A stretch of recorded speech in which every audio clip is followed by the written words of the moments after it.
Hello, നമുക്കിന്ന് instant റവ ദോശ റെഡിയാക്കിയാലോ? അരക്കപ്പ് അരിപ്പൊടിയും അരക്കപ്പ് റവയും 1/4 കപ്പ് മൈദയും ഉപ്പും കൂടി ചേർത്ത് നല്ല രീതിയിൽ ഒന്ന് മിക്സാക്കി എടുക്കുക. അതിനുശേഷം അതിലേക്ക് ആവശ്യത്തിന് വെള്ളം ഒഴിച്ച് നല്ല ലൂസായിട്ട് എടുക്കുക. ഒരു 20 മിനിറ്റ് അടച്ച് വയ്ക്കുക. റവ ഒന്ന് നല്ല രീതിയിൽ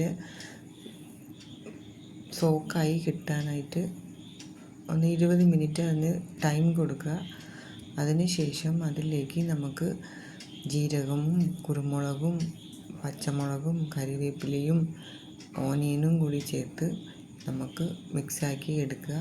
വെള്ളം കുറവാണെങ്കിൽ കുറച്ച് അധികം വെള്ളം ഒഴിച്ച് ബാറ്റർ നല്ല ലിക്വിഡ് കൺസിസ്റ്റൻസിലേക്ക് മാറ്റിയെടുക്കുക.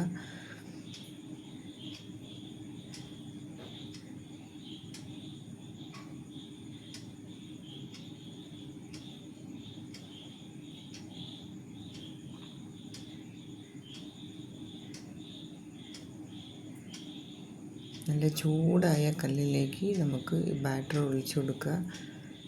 നല്ല ക്രിസ്പി ആയിട്ടുള്ള ഇൻസ്റ്റൻറ്റ് റവ ദോശ നമുക്ക് റെഡിയാകും. ഇതിന് അധികം ചൂട് വേണം കല്ലിന്.